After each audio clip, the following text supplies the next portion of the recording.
Hello. So we're in week 5. A couple important battles: Stalingrad and Kursk. We'll start with Stalingrad, or Operation Blau. Now, when we talk about these two battles in particular, it's important to understand the larger context here. And anybody who's taken classes with me knows the study of history is about context. It's about recognizing what else is going on at the time and place that affects how certain things develop. In this case, of course, Hitler had started to become quite reckless. He was changing direction with strategy quite repeatedly, and often for the most minor of reasons. We see it first with Operation Barbarossa, then we see it with Stalingrad, and it continues on thereafter. His many bad decisions truly impacted the war and helped facilitate an Allied victory. So, Stalingrad, Führer Directive number 41 is issued on April 5th, 1942. The goal to eliminate Soviet forces in the south, secure the region's economic resources, then turn the armies toward Moscow, or south to conquer the remainder of the Caucasus. 3 million troops were mobilized under Field Marshal Fodor von Bock. This was begun at the end of June, and by July, Hitler had altered the plan and ordered simultaneous attacks on the Caucasus and Stalingrad to take the Caucasian oil fields and Baku. Now, this splits German forces, obviously. It strains an already weak logistical support system, caused a gap between the forces, and allowed Soviets to escape encirclement initially. Hitler consistently intervened, sending groups back and forth, calling on Hoth in August to divert his group from assisting the Caucasus to help at Stalingrad. So again, these many decisions, and we're going to get into kind of the timeline here in a minute, which might help make more sense of it all. But basically, again, you've got Hitler changing his mind in the middle of larger battles, diverting troops this way, thinking he's got control of the situation, et cetera, et cetera. And again, this is a major part of the fall of the Nazis.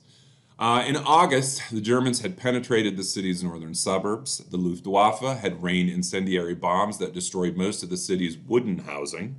By mid-September, the Soviets had pushed back to the Volga, essentially, and 2 offensives were launched by the Soviets prior. Both of these would fail. According to historian David Glantz, there is an important myth to consider here. Especially when you look at Soviet historians, they talk about Stalin's brilliance. And Glantz argues that Stalin's brilliance to create a plan in which he would order a retreat which would lure the Germans into Stalingrad so that the Soviets could surround and defeat them there is not accurate. That in fact, Stalin did not order a retreat, but told his soldiers that they could not retreat. Archival information from the year 2000 helps us understand this better. It always takes a while. Usually it's at least 50 years after somebody's death for their papers, et cetera, to come out. And so that is why it's important to look at a date of publication. Because what was told to us in maybe 1950 or 1955, oh, Stalin had this great plan and he brought the Germans in, he tricked them, et cetera, this is not the case. It was not part of a grand strategy. Rather, it was action taken by individual fighters in an attempt at self-preservation. And it's in July of 1942, during this operation, that the infamous, Directive 227 is declared, where Hitler tells his men, not one step back. This is his conclusion, while some are pointing out, hey, we're having trouble here in Stalingrad, maybe this isn't the best thing to do. Of course, for Hitler, there is no surrender, not one step back. And after these initial successes, again, Hitler had declared the Russian is dead and decided to spread his troops more thin.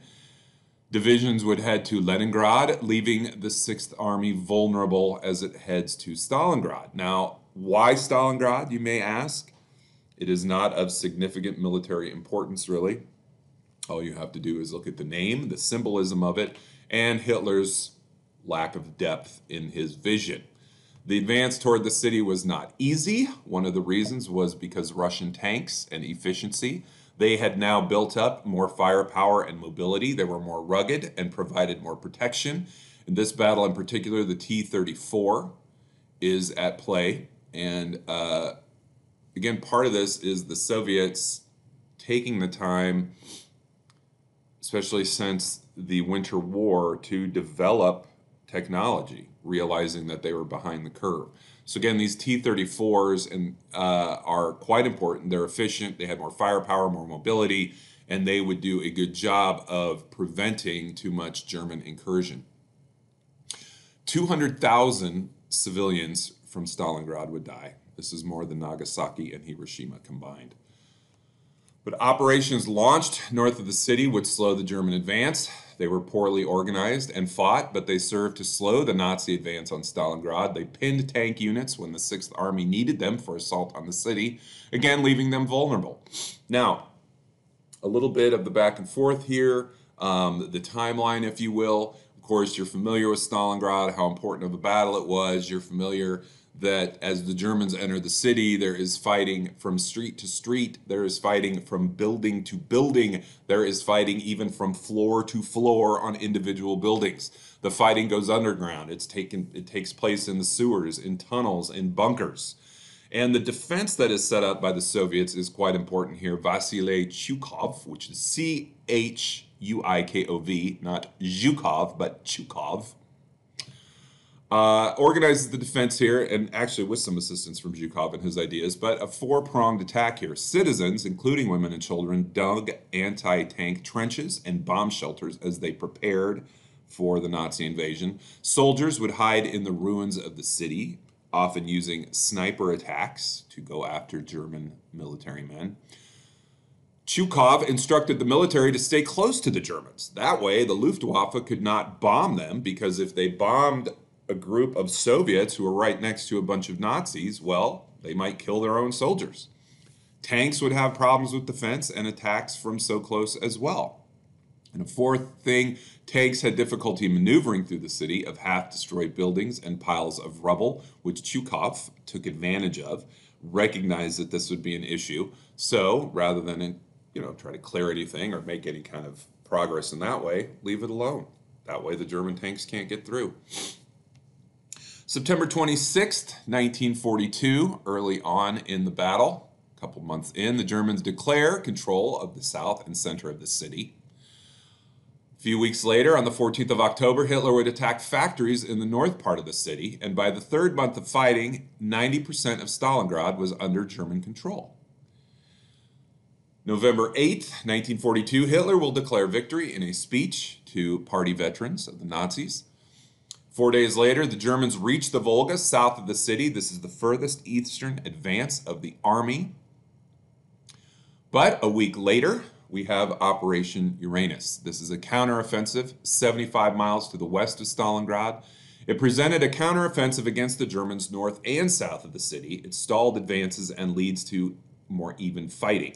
We're going to get into kind of some of the logistics of this here in a minute. It is planned by, yes, Zhukov, as well as Vasilevsky and Voronov. It was launched in two spearheads, again, north and south of the German salient tip, which was at Stalingrad. This surprised the Germans, who thought the Soviets were incapable of such an attack. Remember what Hitler had been saying for years, that the Slavs are inferior, they're not smart, they don't fight well, they'll be easy. I think the big quote was, just kick the door in and the whole structure will come, the whole rotten structure will come falling down. So this is a surprise counteroffensive. 1/3 of the 6th Army is engaged. With this, within a couple months, the entire army would be engaged. Erich von Manstein redirected away from Leningrad to Stalingrad in an attempt to push for German victory. This had minimal effect. So again, as troops are diverted to Leningrad, Hitler realizes, oh wait, we're in trouble, so they decide to come back, but it's too late. Another important part here is that with the continued fighting and the length of this battle, it allows for reinforcements to come from the east of the Volga in to help support Soviet troops. Now, Operation Uranus had 2 months of planning. Tanks and troops were camouflaged. Again, it's an attack from the north and the south to envelop German troops. I think they called that the pincer, right? This was a fragile shell, is what it was called. North and south of the city was lined with satellite troops, those from Romania, Hungary, Italy, and they would focus on this fragile shell to encircle the army. and it worked. Now, I mentioned Italians.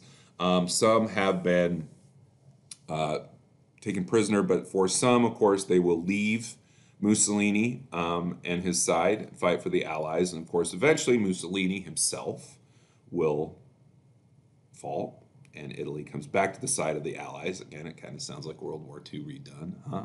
But again, on this side, it's important. These satellite troops from other parts of the Soviet Empire come in to fight, and they focus on this fragile shell of the Nazi army to encircle it, and it works.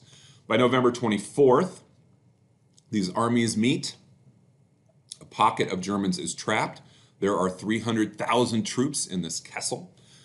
Hitler ordered continued fighting. Troops were cut off from the supplies. They had no food, fuel, or ammunition. Of course, they had no winter uniforms, because if you bring the winter uniforms before winter, it looks like, hey, this battle will last long. We may not win it right away.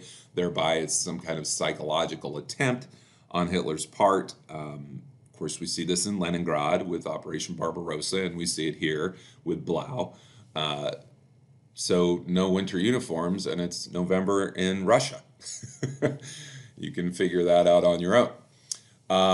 An airlift is attempted of German troops. This could not, but it could not succeed because of the amounts of people. Propaganda was played over loudspeakers by the Soviets, telling German troops they were bound to lose, they should surrender. Troops were told to surrender or they would die.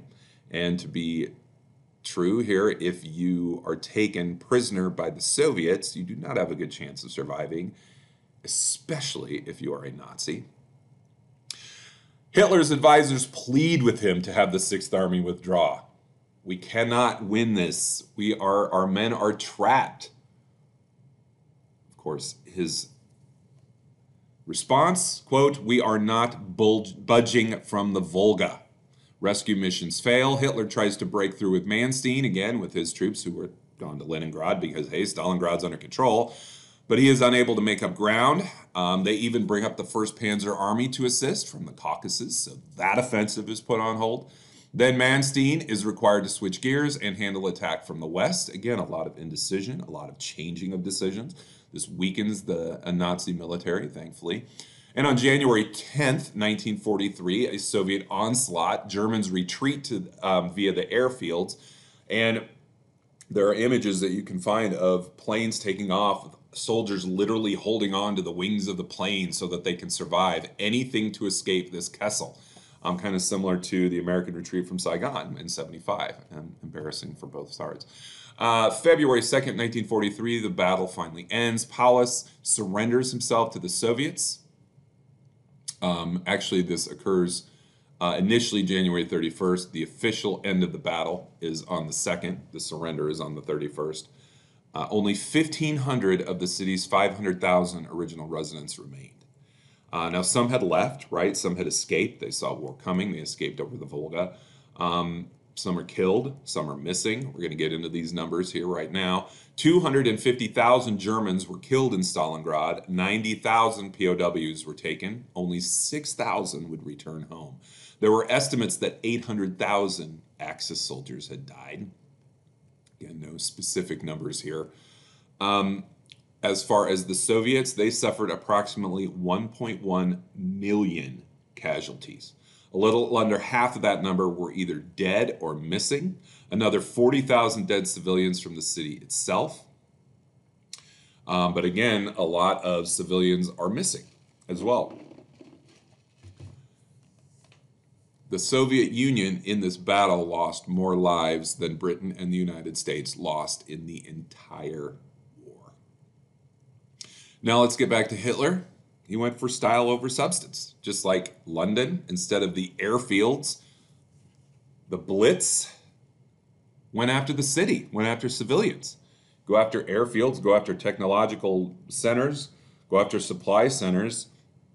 You can damage a country's ability to wage war. If you go after civilians to try to initiate psychological damage, it doesn't work.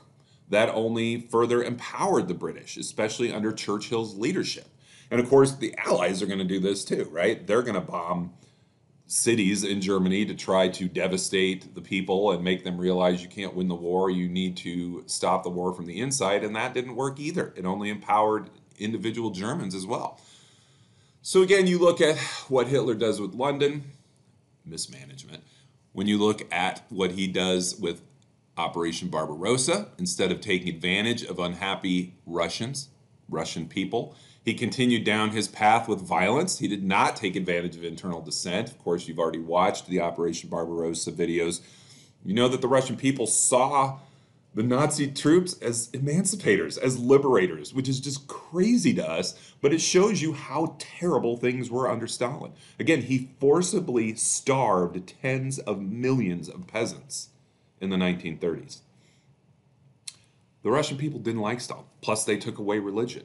The Russian people were very much entrenched in Orthodox religion, and the Soviets come in, destroy churches, prevent people from going to church, or prevent people from practicing religious ideas.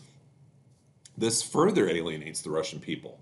But again, Hitler had this opportunity and just dismissed it. We're going to see this with Japan as well. In the East, they conquer countries, or even the Chinese, some of whom are unhappy, but instead of taking advantage of this, they just further alienate them. So you've got London, the mismanagement. You've got his mistreatment of Russians when they were a potential ally. You have the Caucasus. Instead of taking the Volga or the oil fields, he goes after Stalingrad, which had no real use except for its name. It was a city on the Volga, to be sure, a huge river, right? That's a technical term. But there were other cities on the Volga, which may have actually been of more military use. He kept sending German armies. They kept coming, and it was pointless. Now, Stalingrad, in many ways, serves as the beginning of the end for Nazi Germany. Stalin's Red Army would chase Nazis out of the Soviet Union, and of course, eventually back to Berlin. We're going to get to that later, obviously, but I do have a point about that at the end of this lecture.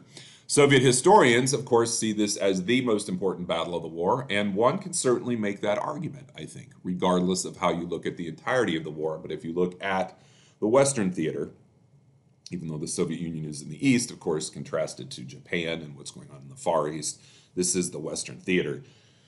This is really a battle that turns the tide for the Allies.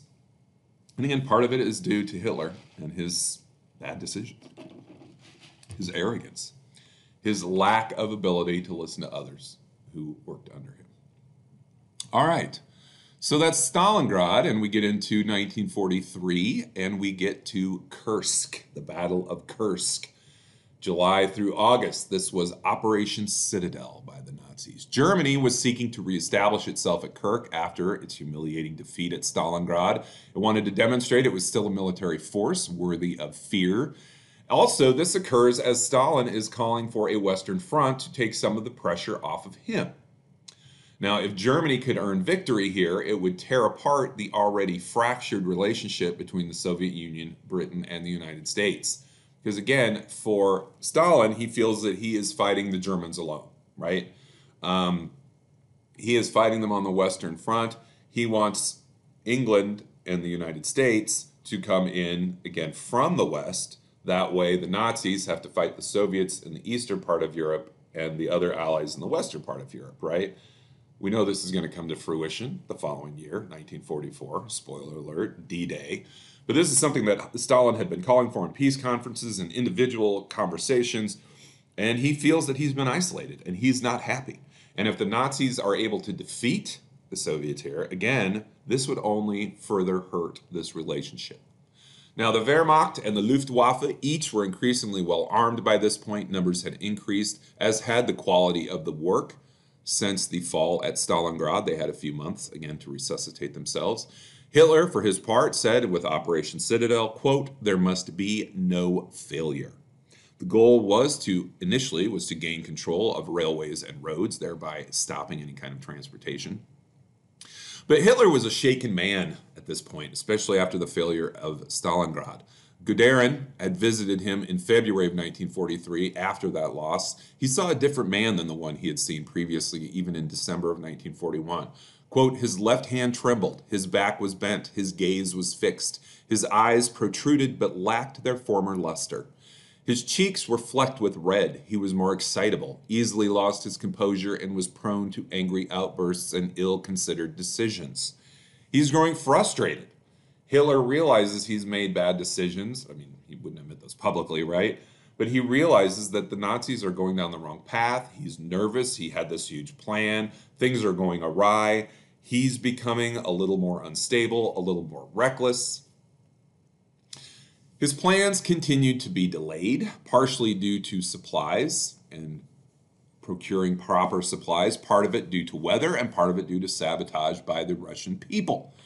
Just as we see with Stalingrad, the Russian people are involved in different ways to try to slow the Nazi advance or prevent the Nazi advance and hurt them when they do come in.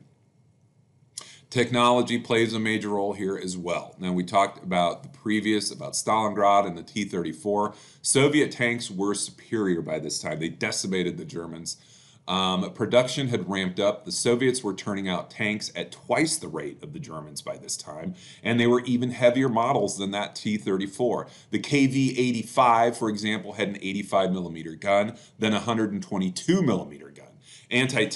Anti-tank weaponry also improved and increased, with over 200 reserve anti-tank regiments equipped with the powerful 76 millimeter guns, while 21,000 lighter anti-tank guns had been issued to infantry units.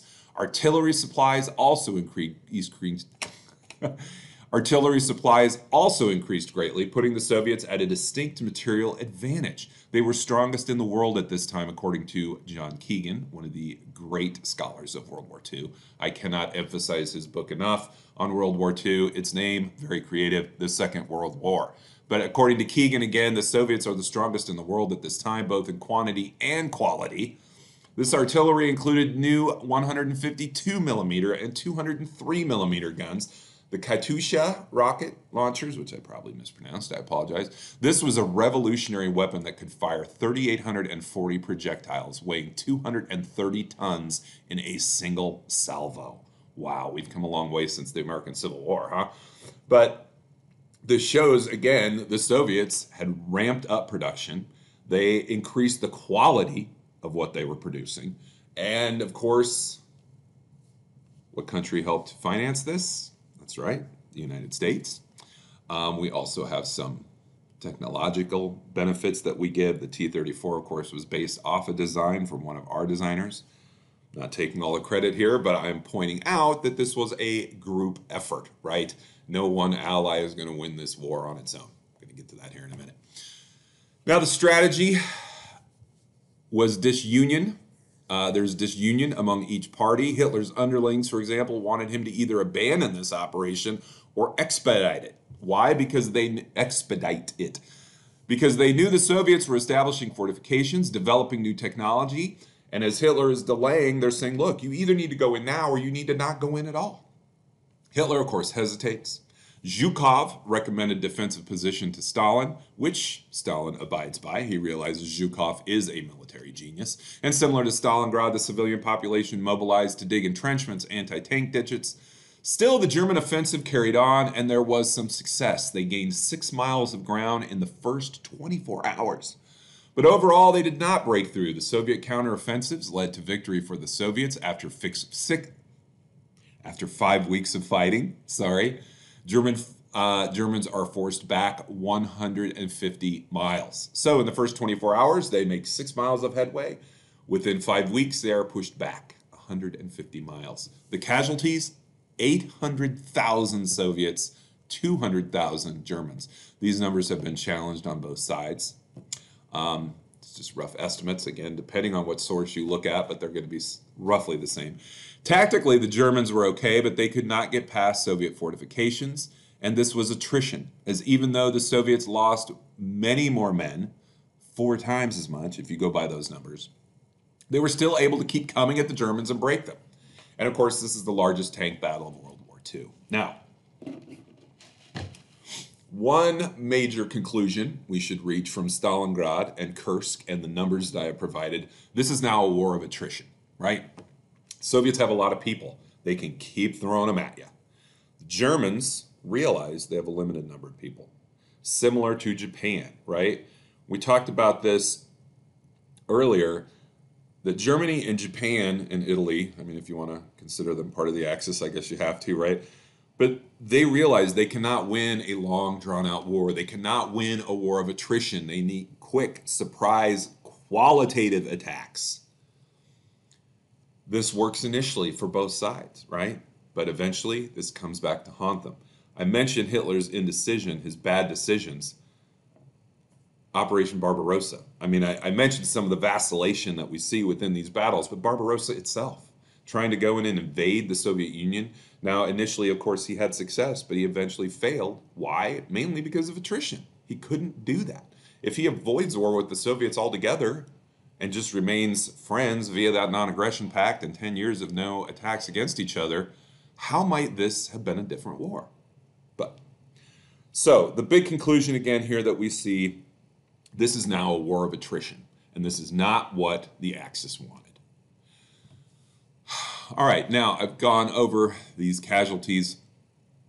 I want to say one more thing here, and this is kind of because it is at this point where the Soviets really began to make their mark, right? This is where the Soviets have they've drawn the line in the sand, literally and figuratively, and they are pushing the Germans back. And this is, of course, essential to the Western theater. It doesn't clinch victory, but it is a big part of it. And we know, again, the Nazis will get into Berlin, the Soviets will get into Berlin before the English and Americans. Now, one thing, again, recognizing the instrumental role that the Soviets play, and really all of the Western nations play in the Allied victory, some claim the Soviets won World War II, simply. And this is just short-sighted. Okay, I understand the thought, well, they were the first ones to get into Berlin, blah, blah, blah, blah. First, I'm going to mention just a couple quick points here that I think defeat that argument, and I'm going to make them very quick, so obviously there's more to this argument.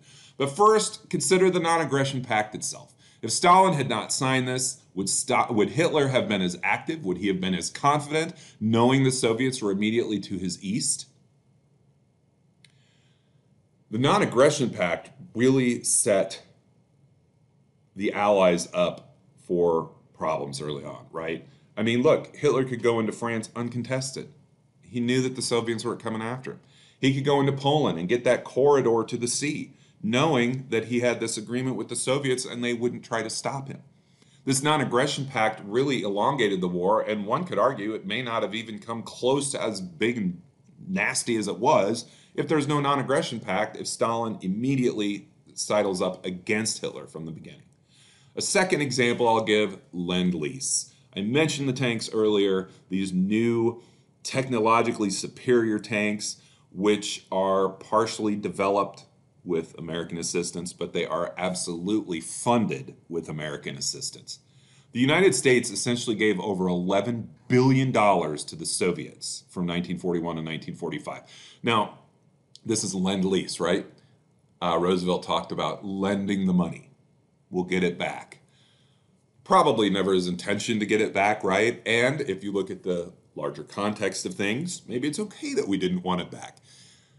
We just needed the Soviets to be able to defend themselves and hold on until we could come help out in the war, right? And of course, Lend-Lease only initiates after Operation Barbarossa, after Hitler goes into the Soviet Union, when Stalin recognizes, okay, I do have to make friends with people I don't like.